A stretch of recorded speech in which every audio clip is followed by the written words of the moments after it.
Pérez, deportista en activo, veterinario, empresario. Mi personaje de hoy, nacido en un año del siglo XX, es alguien muy especial. Canario, nacido en el barrio de las Alcarabaneras, junto a la playa que lleva el mismo nombre. Lo conozco hace muchos años y siempre me ha maravillado su manera de afrontar la vida desde la perspectiva de la creatividad, de su tranquilidad, de su facilidad de resolución de problemas. Su vida ha estado marcada por dos aspectos muy importantes: su familia y el deporte del judo. Maestro de maestros, siendo una personalidad mundial dentro de esa disciplina deportiva. Todas las enciclopedias hablan de él como uno de los precursores en España de este arte marcial. Durante 60 minutos, Amado nos va a permitir entrar en su interior, haciéndonos partícipes de sus vivencias, de su historia, en fin, de una peculiar e interesante vida.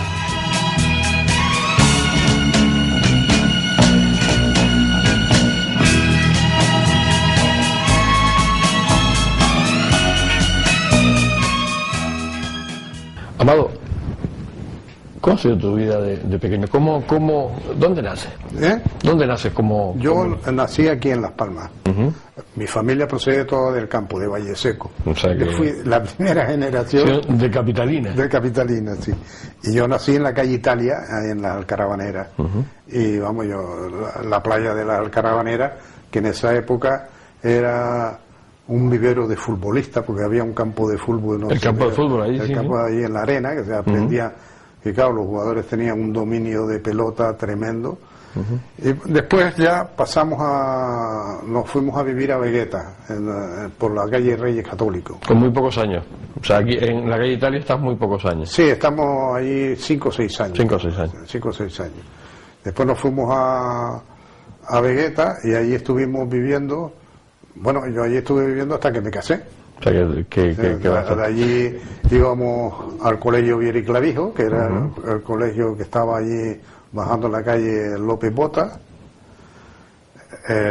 ¿Y cómo eran los juegos de aquella época, tus juegos de niños? Bueno, ¿a qué se jugaban aquellos? Ya no los ves, o sea, eso ya no se ve, porque los juegos eran en la calle. Todo en la calle. Los juegos eran en la calle, los juegos de pelota, los juegos de al trompo, los juegos de los boliches, todo eso era en la calle. Los partidos de fútbol. Los coches eran casi simbólicos, por ahí pasaban poco, ¿no? Nada. Pero pasar un coche era una novedad. Pasaba un coche, por ejemplo, un coche que subía o bajaba por la calle Hernán Pérez para ir arriba a San José, porque todas las calles en esa época eran de doble dirección, no había dirección única. No había problema de aparcamiento. Sobraba. Nada. La gente no tenía ningún problema, dejaban el coche por la noche y ya está. Pero ya te digo, coches muy poco, muy poco. Entonces la calle era donde se celebraban los juegos de los niños. No había riesgo ninguno. No había centros deportivos como hay hoy, pero es que prácticamente no hacía falta. Claro, hoy es una cosa necesaria porque hoy no se puede jugar en la calle. Claro. ¿Cómo veía un niño de aquella época Las Palmas? ¿Cómo la veía? ¿Cómo la recuerdas tú, aquella ciudad? Bueno, a mí, yo he sido siempre un enamorado de Las Palmas. Y además a mí una cosa que me encantaba era por la noche cuando venías por la calle de los Reyes y veías que brillaba de la limpieza. O sea, porque Las Palmas era una ciudad limpia. Era una ciudad que daba gusto verla. No veías lo que ves hoy. Bueno, lo que ves hoy en cualquier capital, eso lo ves en cualquier capital de Europa, pues ya no somos solo España. Y era una cosa, pese a la pobreza, porque había pobreza, por ejemplo, como siempre, el fútbol era el deporte rey para los niños, y nosotros jugábamos a la pelota, con pelota hecha con calcetines rellenos o con medias que se rellenaban de trapo. Los famosas pelotas de trapo. De trapo, exacto. Y entonces cuando había uno que tenía un balón, vamos, eso era... que además normalmente era siempre el que peor jugaba, pero jugaba lo que él decía. Y además lo dejaba jugar porque traía el balón. El balón, y además era el que decía quién jugaba de portero, porque nadie quería jugar de portero, sino para adelante. El portero era al más tonto al que ponían de portero, o al que no valía para... y si no, no jugaba. Y si no, no jugaba, claro. ¿Y cómo era las Navidades de aquella época? Bueno, estamos hablando de guerra civil, de posguerra. Sí, ¿Cómo sí. eran las Navidades en aquella época? Las Navidades. Bueno, las Navidades eran muy entrañables porque nosotros no había la parafernalia que hay hoy en día, ni el consumismo que hay hoy. Nosotros pertenecíamos a la parroquia de Santo Domingo, y entonces allí se montaba un Belén, y había una fiesta, eso, y después la Nochebuena íntimamente en casa. Se hacían los dulces, las truchas de batata, se hacía en aquella época, se vivía un poco ese ambiente navideño. Sí. La fabricación en la casa de las truchas. Sí, todo.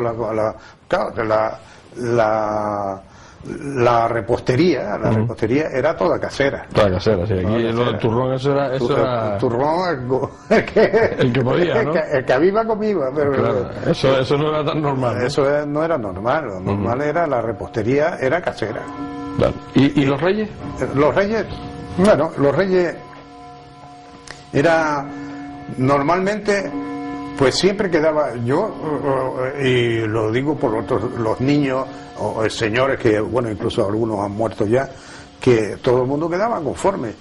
Y había, para lo que te ponía. Y había juguetes caseros, o sea, había, qué sé yo, carretillas, camionetas hechas con las ruedas aquellos de madera de los hilos de coser. Sí, los carrutillos, eso, sí. O sea, pero eso te los regalaban para Reyes. O sea, para Reyes. O sea, que era fabricado por aquí en casa. Claro, bien arregladito y todo. Pintadito, bueno, y todo el mundo privado. Las patinetas también, hechas todo artesanal, claro, le ponía de los cojinetes de los coches, se aprovechaba para las ruedas. Y así, todo el mundo contento. Todo el mundo contento. O sea, que tenían ilusión, ¿no? Porque hombre, claro, era una gran ilusión. Y en esa época, ya te digo, no había lo que hay hoy en día de las iluminaciones callejeras, la excitación y la obligación de consumir. El que podía comprar algo lo compraba y punto, y se acabó. Era una vida mucho más sencilla, por supuesto. Y claro, yo lo recuerdo bien. Había una gran afición a la radio, porque claro, y al cine. Claro. El cine. Me acuerdo que una de las aficiones nuestras ya de cuando teníamos 11, 12 años, 13 años, eran los programas de cine. Ah, los famosos programas de cine. Los famosos programas de esos días. Había quien tenía colecciones de esas, pero colecciones estupendas. Yo después he visto no sé dónde, no me acuerdo ahora dónde, vi yo una colección, digo, joder, la cantidad de chismes de texto que coleccioné yo. ¿Y el cine que tenías tú en aquella época por ahí, que era el Torrecine? Era el cine, en aquella época tenía el Torrecine allí, que ese era el mejor cine que había en Canarias. Era el mejor cine que había en Canarias, porque lo llevaba un señor que era el dueño, se llamaba Juan Torres. Y si ponía una película de Pancho Villa, el tío cogía y sacaba a la calle caballos con monturas de estas mexicanas o cubanas, montaba a los tíos a caballo con sus tíos que montaban a caballo y hacían la propaganda de la película por allí por San José y todo. Increíble, eso. O sea que ya el hombre hacía marketing de las películas. Sí, bueno, ahí se celebraba los primeros certámenes de Mise, era el Miss Torrecine. Miss Torrecine. Increíble. Después más tarde, pero eso fue ya más adelante, se abrió el Vegeta. Cine Vegeta, sí, el famoso Cine Vegeta que desapareció después también. Además esto se hizo famoso porque ponía los jueves féminas, que las mujeres iban los jueves y no pagaban. Los jueves féminas, sí, recuerdo yo aquello de chico, los jueves féminas, sí, los jueves féminas, y el Vegeta que también cerró, claro. Pero vamos, Y claro, ahí en estos cines pues lo que veía eran las películas de reestreno. Luego ¿Existía el cine parroquial en aquella época? ¿Existía el cine parroquial también o no existía el cine parroquial? ¿En la parroquia ponían La parroquia no. Había la parroquia, Sí. La parroquia sí había, pero no había cine. No había llegado el cine parroquial, que fue posteriormente, que como el cine de la parroquia de San Telmo, que tenía su cine parroquial. Eso fue posterior. Ajá. Había la parroquia de Santo Domingo, que tenía una cosa de expansión que se llamaba la Acción Católica. Acción Católica. La Acción Católica, y allí íbamos, tenía su equipo de fútbol, de todo. Y para ver los cines de estreno, pues había que ir al Cuyá, que era el Hollywood, el Hollywood arriba, y el Royal, que eran diríamos ya los caros, porque sí, eso eran películas de estreno, porque estaban los otros que eran porque ponían 2 películas, ¿no? Claro, los otros ponían 2 películas, ¿no? Y era más barato, y después abrieron en la Avellaneda, se abrió la Avellaneda. Pero ese es posterior a tu infancia, la Avellaneda. Sí, ya, bueno, en la Avellaneda me parece que no, todavía estaba yo estudiando aquí, pero eran los últimos años de bachiller antes de irme a estudiar a Madrid. Y eso fue cuando se inauguró en la Avellaneda. ¿Cómo es tu entrada en el colegio? Porque tú vas directamente al Viera y Clavijo. Sí. ¿Cómo? Porque además el Viera y Clavijo siempre tuvo fama de ser un colegio liberal, de ser un colegio... Porque en aquella época los colegios que daban la nota eran los colegios de curas. Entonces el Viera era un poco la excepción, era un colegio liberal. Sí, porque ahí estaban los directores, o los propietarios, que eran 2 directores, eran don Pedro Cuye y don Juan Melián. Y eran personas de un talante liberal. Y sobre todo, claro, yo en aquella época no lo veía, ni lo entendía. Pero hoy, al cabo de los años, entiendo, allí había muchos profesores que habían sido perseguidos por sus ideas políticas. Por sus ideas políticas, incluso perdieron sus cargos oficiales que tenían, porque muchos de ellos, algunos eran funcionarios, y entonces esta gente, tanto don Pedro Cuyo los acogía, y eran buenos profesores, muy buenos profesores. El colegio Viera y Clavijo, yo no sé, pero a mí me parece que era el mejor colegio que había. Claro, pero tu padre te puso en ese colegio, no te puso en los jesuitas, sino te metió por sus propias ideas. Sí, tenía ideas liberales también. También, y luego yo tenía un primo que cuando yo empecé a estudiar bachiller, ya él estaba casi terminando, que este chico fue el que influyó a mi padre para que lo pusiera ahí, y fue el que me llevaba a mí a... Pues si no te hubieras estado seguramente en un colegio de curas, a lo mejor. Te hubieran metido seguramente... No, pero era... No creas, o sea, había mucha gente que quería entrar en el Viera. Sí, el Viera tenía su fama, pero era una fama de colegio liberal, y era una fama, bueno, que de hecho de ahí han salido los mejores políticos, los mejores escritores. De buena enseñanza, sí. Además, sobre todo porque era muy liberal, y entonces en aquella época se ve que eran los colegios de curas o el Viera y Clavijo. O sea, el Viera y Clavijo era muy especial, y de hecho de ahí han salido los mejores. Y tenía las 2 secciones, tenía la sección femenina, masculino y el femenino, y el Puerto y Las Palmas tenían, porque en el Puerto también era igual. Lo que pasa es que en el Puerto los estudios llegaban nada más que hasta 5º curso, y al 5º curso pasaban a Las Palmas. Y después estaba el Colegio San Antonio, que estaba por detrás del Viera, que lo dirigía don Jorge, que después se hizo sacerdote. Y ahí en ese colegio vivía una colonia de negros, o sea, de negros que eran de Fernando Po, de Santa Isabel, y de la Guinea Española. Sí, de la Guinea Española, y que estudiaban ahí, pero además tan bien lo hizo don Jorge, que estos chicos se integraron totalmente en la sociedad canaria, tanto así que ellos jugaban al fútbol. Había 2 o 3, uno, Agustín Batista, que era muy bueno, luego había 2 o 3, yo no me acuerdo ya los nombres, que yo me lo encontré a uno cuando estaba haciendo la milicia universitaria, o sea, el tío estudió su carrera, no sé qué carrera estudió, hizo la... Y te lo encuentras en la milicia. La milicia, sí, porque eran los campamentos de verano que se hacía a los 6 meses, y salía de alférez, y uno de los campamentos era en Los Rodeos, en Tenerife. Pues esta gente se integraron perfectamente, todo. Claro, después yo al cabo de los años lo entiendo, era don Jorge el que estaba ahí. Claro. Después estaba el López de Vega, que está López de Vega también, bajando la calle de frente a donde está Cruz Mayor. Cruz Mayor, sí, no sé, ahora mismo no me acuerdo si es Malteser. Una de ellas es de la no sé si Malteser o Arena, una de esas calles. Que también llevó muchos años. Y después estaba el Corazón de María también, que ese Corazón de María pues acogía a casi todos los alumnos de Bravo Murillo para acá, del Camino Nuevo, lo que se llamaba el Camino Nuevo, hacia acá, toda la zona esa. ¿Cómo era tu época ya de joven, de gallito, de 14, 15 años, 16 años? ¿Cómo se divertía la juventud de aquel momento? ¿Cómo se divertía? ¿Tenían sus bailes? ¿Tenían su...? Sí, había los guateques, famoso que se celebraba, pero había chicas que ponían la casa, después hacíamos prorrateo para comprar papas fritas y cosas de esas. Y ya existía los cubates existían en aquella época, ¿no? No, el alcohol no se tomaba. No, eso nada. No. El Cuba Libre, eso fue muy posterior. Vino tampoco se bebía, o sea, el consumo de vino aquí era muy poco. Se bebía a base de los refrescos de aquella época, el Clipper. ¿Existía el níquel en aquella época? Todavía no. No, todavía el refresco de terror no existía todavía. ¿Cómo se llamaba? ¿El Vaya? El Vaya, y había otro que era, no me acuerdo ahora, que era de la casa Clipper también, que eran botellines.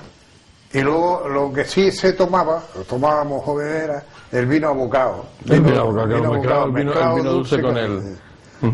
Porque no éramos bebedores de vino y entonces había que tener un poquito de golosina para poderlo tomar. Pero en las reuniones no se tomaba. Pero eso no, que en las reuniones, están locos, estaban los padres acechando allí como fieras. ¿Cómo se conocían las chicas? ¿A través de esas reuniones, esos guateques?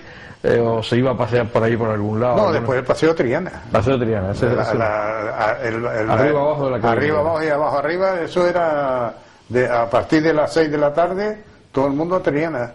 Y los domingos era antes del cine a Triana y después de la salida del cine a Triana. Otra vez, y venga para acá, y venga para allá, y venga para acá. ¿Y con el sistema se llegaba a conocer alguna chica? Sí, muchos chicos. ¿Te hacían caso? Sí. Y hubo muchos matrimonios salieron de Triana. Que salieron de Triana, sí. ¿Y tú cómo eras en aquella época? ¿Eras muy...? No, yo era muy tranquilo. Eso de... muy tranquilo. ¿De muchas chicas en tu vida? No te llamaban tanto la atención. No. O sea que tú eres de pocas mujeres, vamos. Sí. En tu juventud no eras el típico ligoncete. Nosotros nos divertíamos mucho pues con la playa.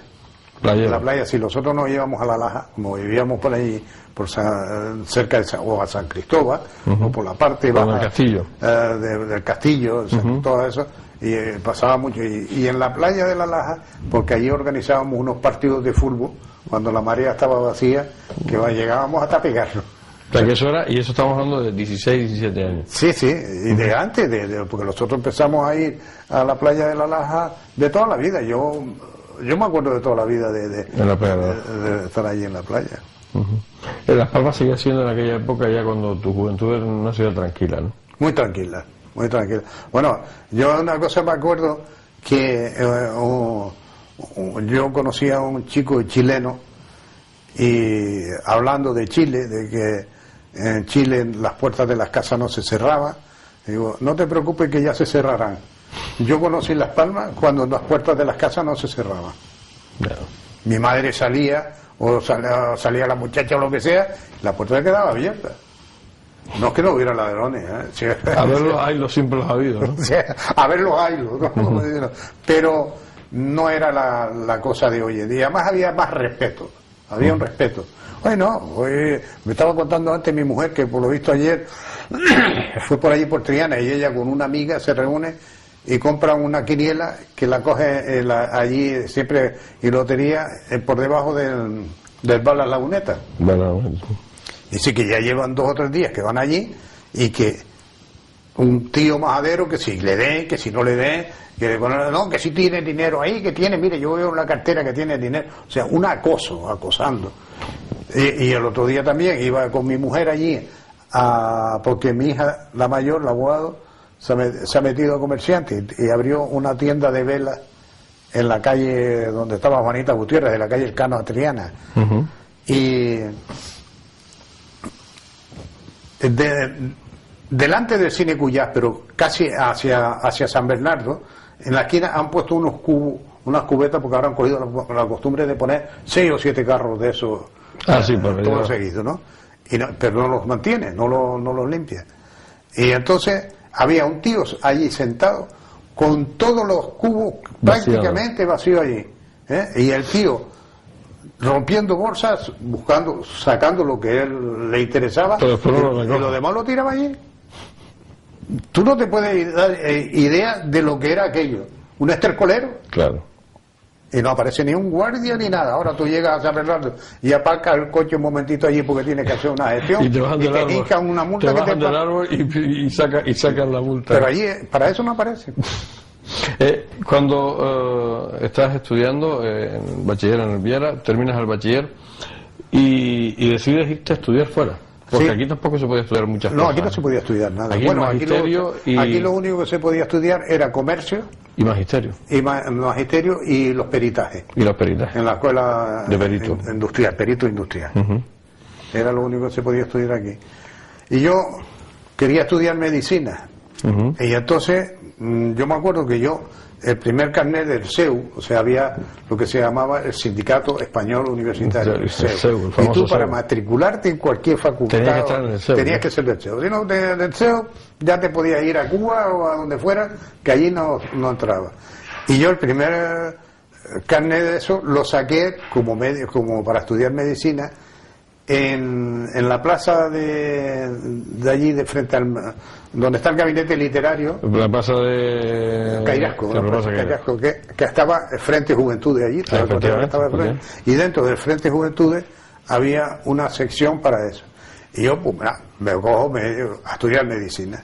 Llego a Madrid y me voy a la facultad para matricularme. Y menos mal que no me matriculé. Y cuando entro en una clase, bueno, para entrar en la clase aquello había piña. Te estoy hablando, yo fui a estudiar a Madrid en el año 1951, o sea que se había poco tiempo que se había terminado la guerra civil. La guerra civil, la guerra... Y la posguerra. La guerra mundial, un hambre que había en Madrid. Era cuando las cartillas de racionamiento, yo me tuve que llevar la cartilla de racionamiento para Madrid, pues si no, no me daban plaza en ningún sitio. Y cuando entro en el primer curso de medicina, 2000 tíos. 2000 tíos, digo, ¿y esto qué? Digo, yo me marcho de aquí y a mí me gustaba mucho la carrera de veterinario.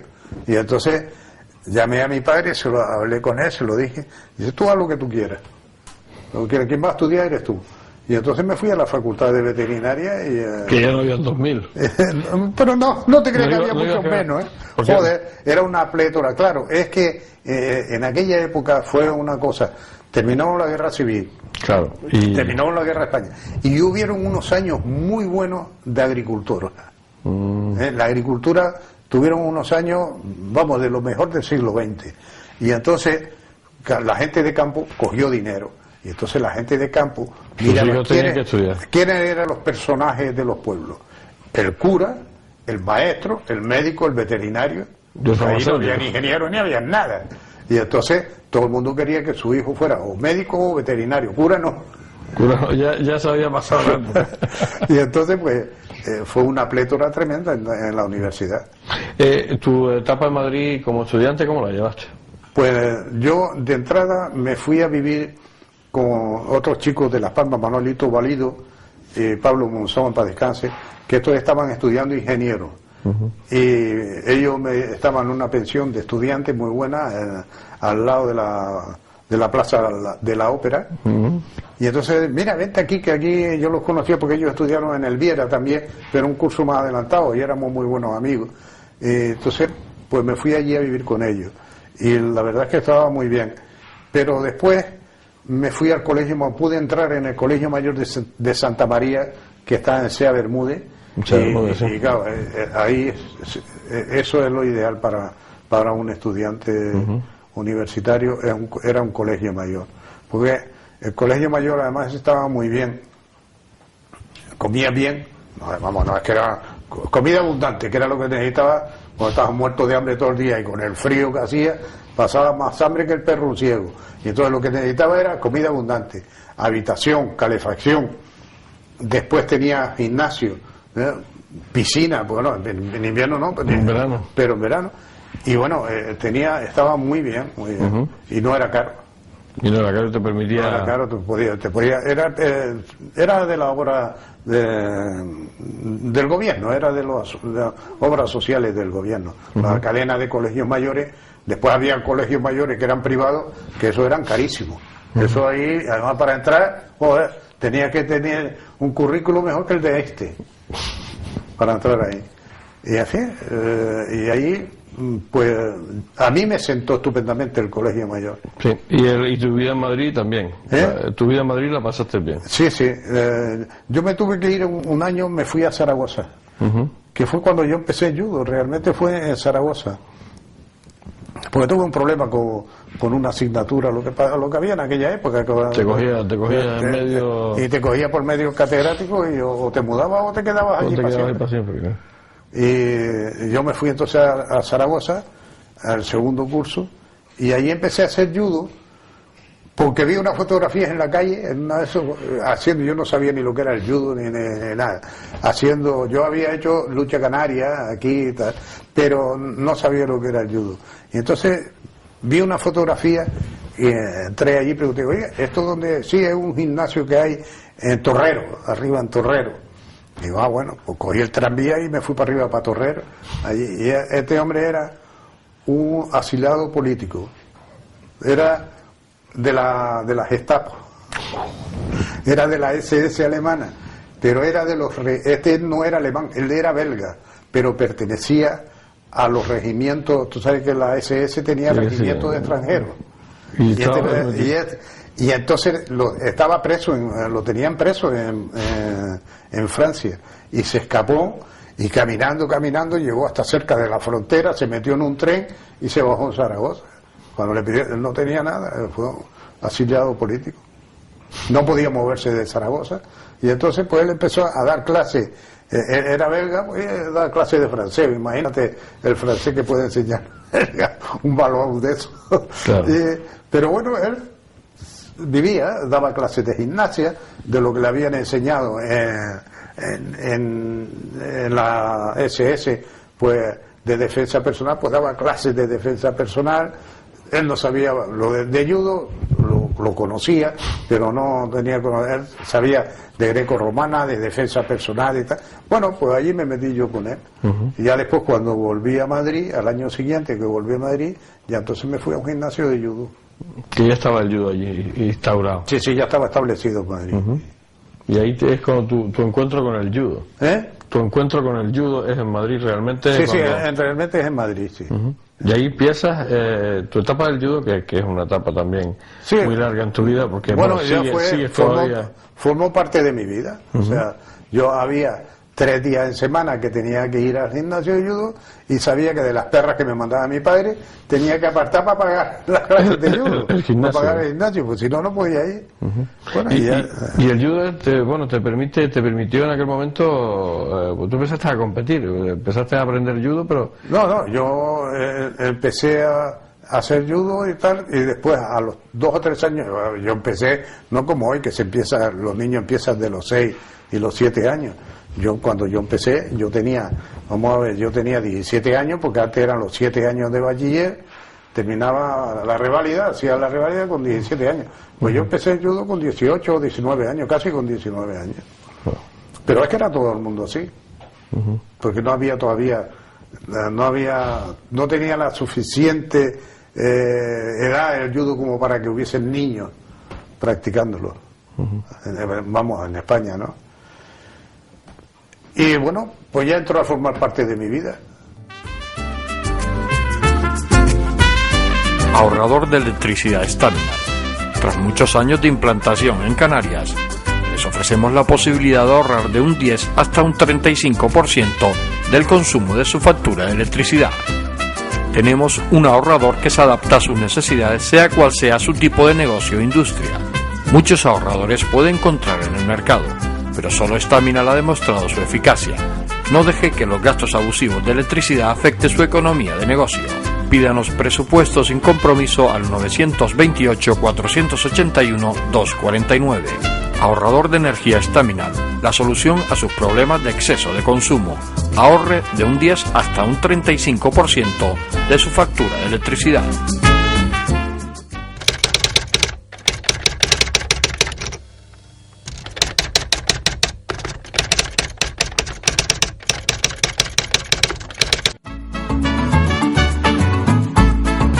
El ahorrador de electricidad Estaminal es el único aparato en el mercado que reduce el consumo de electricidad tras haberse instalado en miles de hogares en Canarias. No deje que su factura de electricidad afecte su economía familiar. El ahorrador Estaminal le garantiza una reducción de un 10 hasta un 35% de su recibo de luz. Estaminal no necesita ninguna instalación especial, es autoinstalable y no consume electricidad. Diga basta al excesivo consumo de electricidad y llámenos al 928-481-249. Reduzca hasta un 35% de su factura de electricidad. Estaminal, su seguro de ahorro. And the moon was yellow, and the leaves came tumbling down. I was standing on the corner when I heard my... Ha transcurrido una parte de la entrevista. Nos hemos pasado unos minutos de los inicialmente previstos. Y de verdad que les puedo jurar que para nada he tenido la sensación en ningún momento de que iban pasando los segundos enfrascados como estábamos en sus relatos, anécdotas, alegrías. Niño de la guerra y posguerra, supo sacar el mejor partido de una infancia llena de necesidades. Su juventud, desarrollada en gran parte en Madrid, donde estudiaba veterinaria, se encuentra con el judo que iba a ser determinante a lo largo de toda su vida. Bien acompañado de su buen amigo Jesús Telo Núñez. Pero vamos a seguir escuchándolo. Es como estar ante un libro hablado. Recuerdo a los más viejos del lugar aquella revista hablada, Palabras, que durante muchos años recorría la isla de Gran Canaria y que solía cerrar los actos de esta revista el mago Tabarín. En este caso, Amado por sí solo, llena esta revista.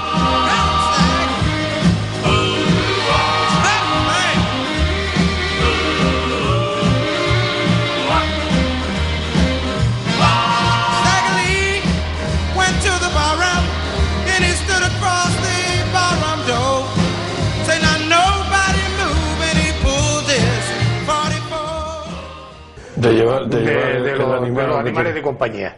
O sea, eso lo curaba uno mismo, ¿eh?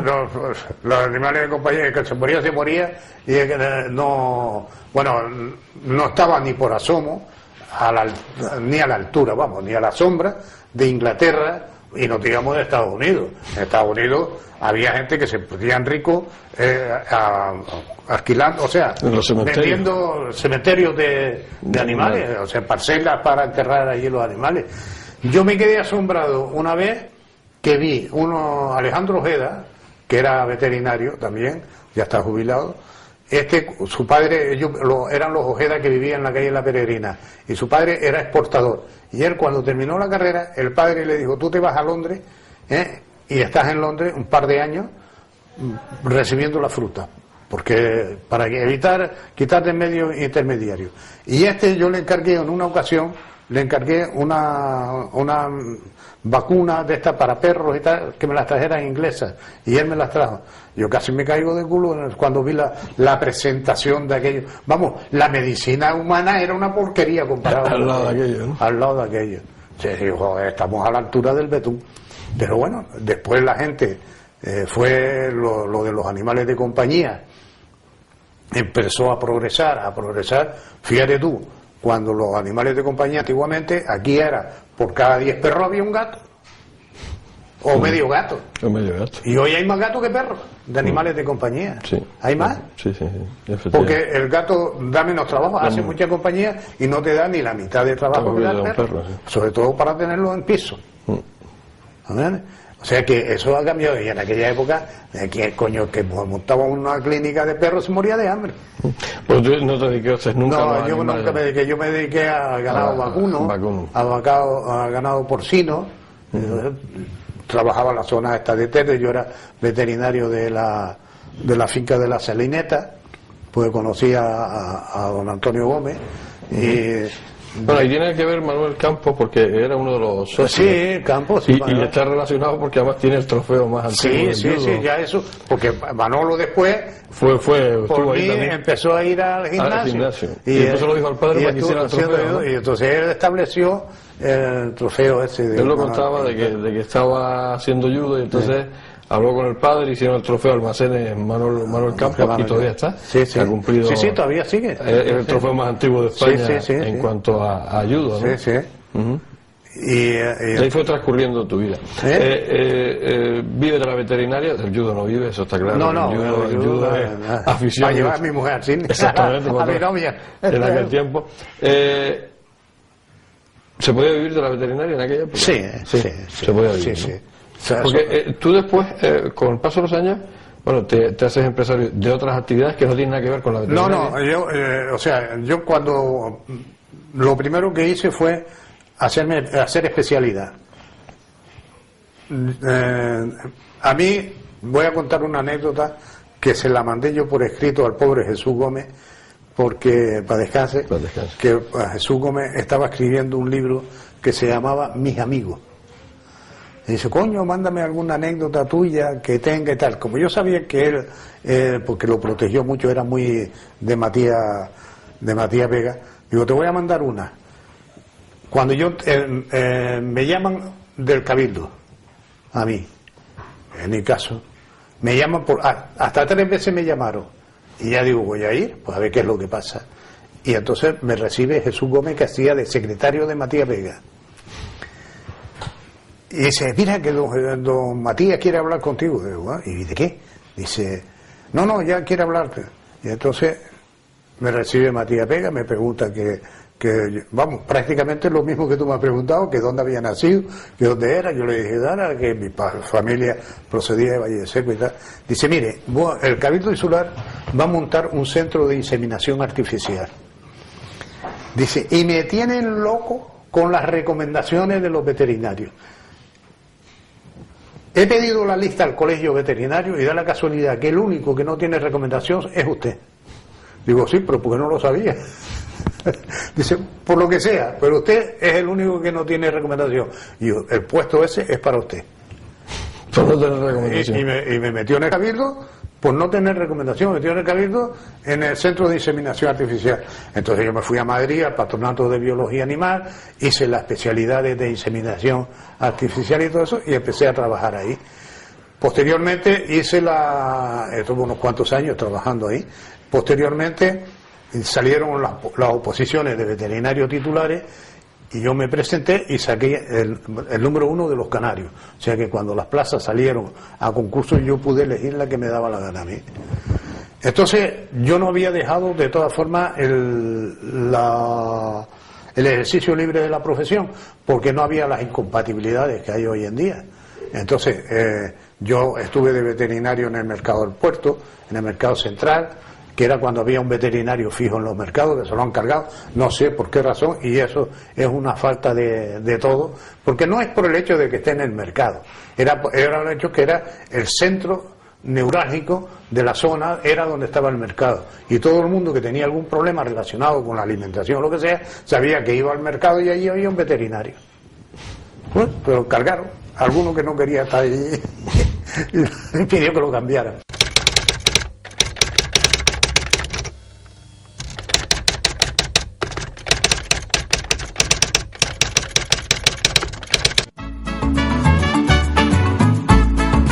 El ahorrador de electricidad Estaminal es el único aparato en el mercado que reduce el consumo de electricidad tras haberse instalado en miles de hogares en Canarias. No deje que su factura de electricidad afecte su economía familiar. El ahorrador Estaminal le garantiza una reducción de un 10 hasta un 35% de su recibo de luz. Estaminal no necesita ninguna instalación especial, es autoinstalable y no consume electricidad. Diga basta al excesivo consumo de electricidad y llámenos al 928-481-249. Reduzca hasta un 35% de su factura de electricidad. Estaminal, su seguro de ahorro.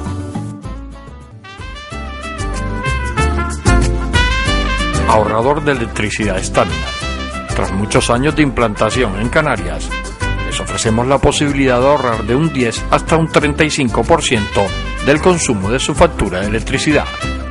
Tenemos un ahorrador que se adapta a sus necesidades, sea cual sea su tipo de negocio o industria. Muchos ahorradores puede encontrar en el mercado, pero solo Estaminal ha demostrado su eficacia. No deje que los gastos abusivos de electricidad afecten su economía de negocio. Pídanos presupuesto sin compromiso al 928-481-249. Ahorrador de energía Estaminal, la solución a sus problemas de exceso de consumo. Ahorre de un 10 hasta un 35% de su factura de electricidad.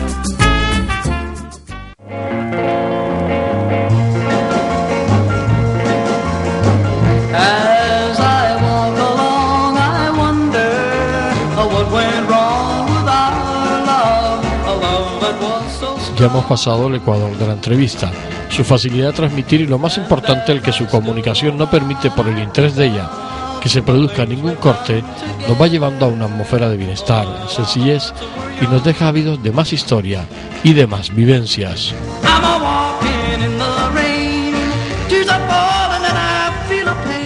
El hablarnos de sus hijos, de su mujer, de su familia, su otra gran dedicación, de su vida, de su gran unión con ellos, a pesar de que por circunstancias de la vida algunos se encuentren a unos cuantos miles de kilómetros de distancia.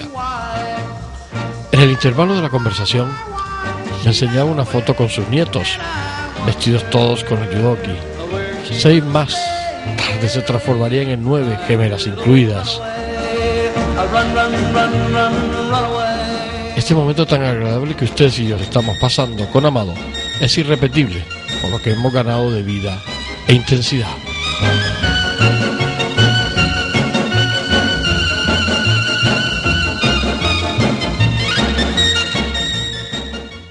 Tu trabajo de empresario, veterinario, transcurre una vida, vienen los hijos, cuatro magníficos hijos, ¿no? Familia numerosa, ¿no? 3 hembras y un varón. Familia numerosa, porque en aquel tiempo, bueno, se incentivaba un poco la familia numerosa. Hoy vuelve a incentivarse. No, yo no. No, tú. Vinieron porque vinieron. Además, yo no me preocupé nunca. Llegó la primera, una hembra. Oye, ahora te vas a cargar de hijos buscando. No, me da lo mismo que fuera hembra que varón. La segunda, otra hembra. La tercera, otra hembra. Tú ya decías, aquí no hay niños. No, yo, además no íbamos buscándolo, que quedaba embarazada mi mujer. Claro. Y el cuarto salió el varón. Y la gente te diría, hombre, ya estaba bien, ya acertaste, ¿no? Que decir que... Y entonces sí, digo, bueno, ya está bien. No vayamos. Vamos a parar, ¿no? A poblar. Pero bueno, en la época de anterior se promocionaba, ¿no? No, sí, además tenía una... Te daban hasta un premio y todo, ¿no? Coño, yo tenía viajes, a mí me hacían descuento en los viajes y todo. Sí, tenía el carnet de familia numerosa. El carnet, famoso carnet, sí, y aparte incluso en los estudios de los alumnos de la universidad. Sí, todo. Tenía una serie de beneficios fiscales, de todo. Vas a después lo quitaron, ahora han vuelto. Ahora es gracioso porque ahora la familia numerosa la incentiva, la han bajado de número. Sí, ya con 3 eres familia numerosa. Porque no están los tiempos para cosas de estas, pero cambiaba. Pero tu vida con los hijos transcurre bien. Bien, muy bien. Yo tengo unos hijos estupendos, nunca tuve problemas con ellos, fueron muy buenos estudiantes, unos mejores y otros peores. Había algunos que se limitaba a estudiar para salir. Para probar. Para probar, pero después al final... ellos han comprendido, los que eran así, han comprendido que si no estudian, no se preparan para la vida, no tienen nada que hacer y todos están muy bien, muy bien. Todos terminaron su carrera. Estoy muy contento, todos han terminado su carrera, tienen sus hijos, tienen sus buenos trabajos. Porque sí es verdad que muchos fueron viajeros, ¿no? De tus hijos. Bueno, es que lo que pasa es lo siguiente. Mi hija más grande, que es la mayor, fue a estudiar a Sevilla, porque aquí no había derecho. Fue precisamente el año que fue ella a estudiar allí cuando establecen derecho aquí. Y como ella ya estaba en Sevilla, pues la segunda, que fue a estudiar economía, pues la mandamos a Sevilla para que estuviera acompañada con la hermana. Mi hija Cristina, que es la médico, empezó a estudiar medicina aquí y estudió aquí hasta los 5 años, hasta el 5º curso, y el 5º curso ya se fue a Madrid a hacerlo. Y mi hijo estuvo en el Centro de Alto Rendimiento de Barcelona. ¿El Blume? No, con el tiro. Y se matriculó allí, pero le fue muy mal los estudios. Claro, se dedicaba nada más que al deporte, pues. Y ya el hombre ya se cansó cuando le hicieron una pequeña jugarreta cuando la Olimpiada del 92. Entonces dice, no, a mí no me están tomando el pelo, y se vino para acá, se matriculó aquí, estudió económica, y cuando terminó se fue, solicitó porque tiene que solicitarlo aparte de pagarlo. De pagarlo, los máster famosos. El máster del IES, que son 2 años. El máster en esa época valía 6 millones, el máster.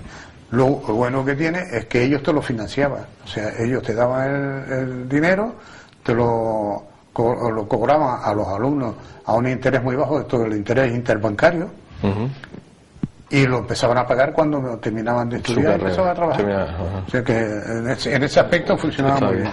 Hoy no sé si vale 12 millones de pesos. Es una barbaridad. O sea que con ellos muy bien. O sea que con los hijos todos muy bien, muy bien.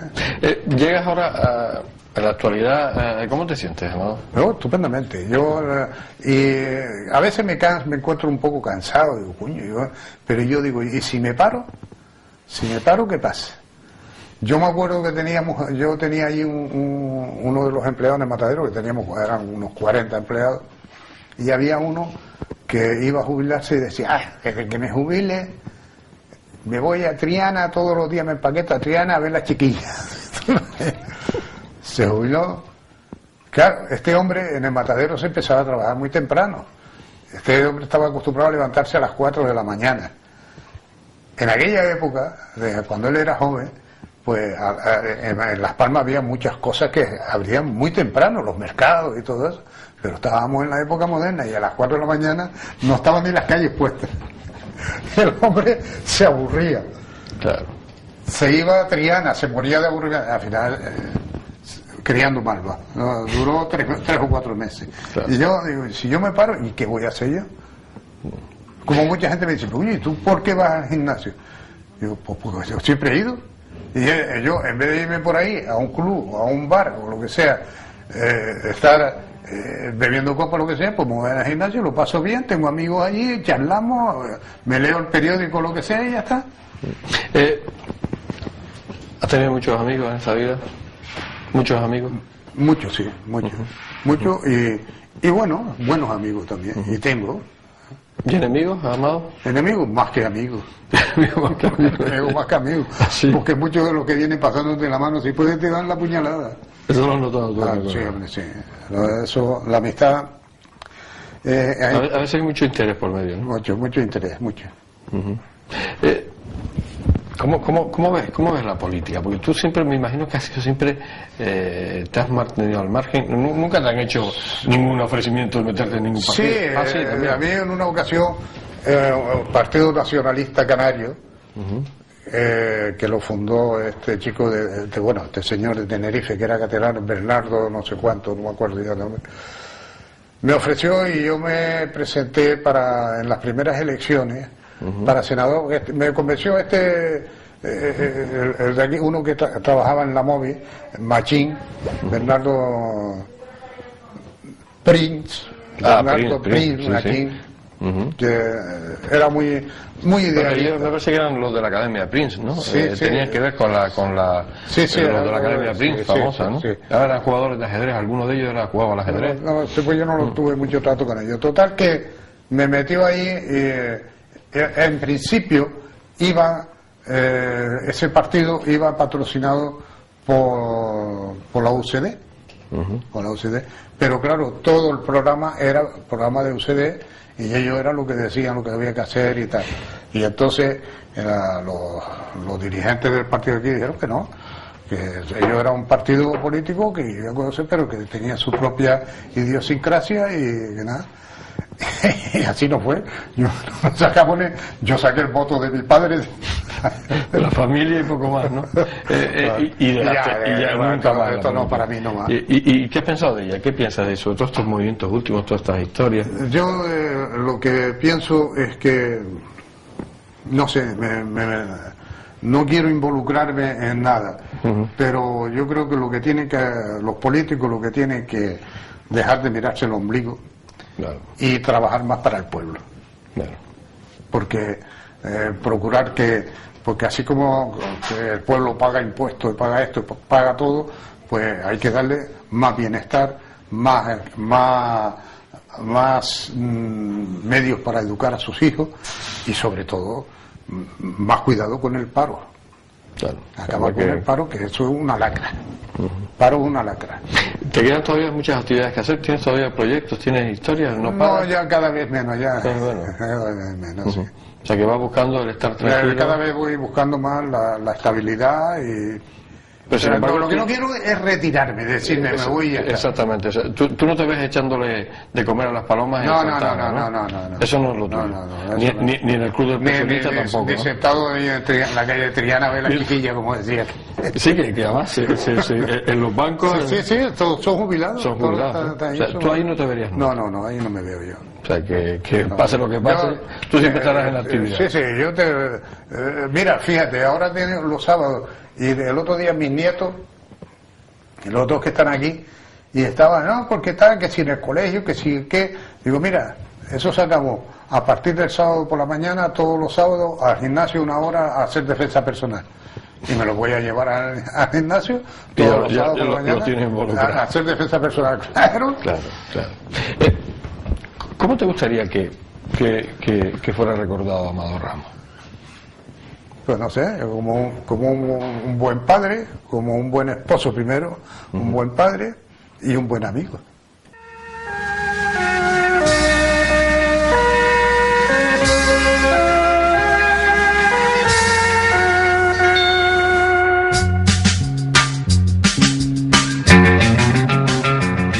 La señal de que habíamos acabado me señalaba mi amigo Orlando, entrando en una tristeza que, aunque no se lo crean, porque había que terminar, así todo lo prolongué unos minutos más. Hemos terminado.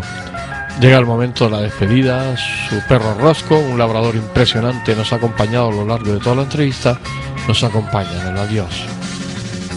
Quedan tantas cosas que escuchar de Amado Ramos, sobre todo esta última parte de su vida, de sus inquietudes, de sus proyectos, que aunque me decía que ahora estaba en el momento tranquilo, sé que su mente en ningún momento tirará la toalla. Su gimnasio que la acompaña en el día a día y, como no, en su colaboración estrecha en la elección de los mejores deportistas de Las Palmas, Festival Internacional Blume junto a su inseparable Jesús Telo y sus clases de judo que la acompañarán hasta el final.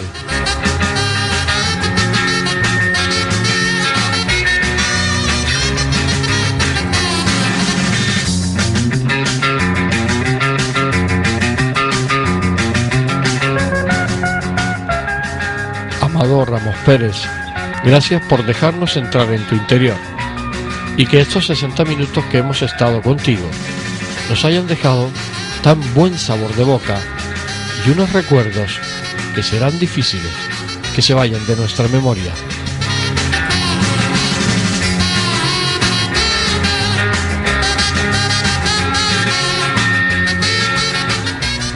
Querido amigo, ¿qué te puedo decir en este último momento? Es tanto lo que te quiero dar y decir que me vas a permitir decirte hasta pronto.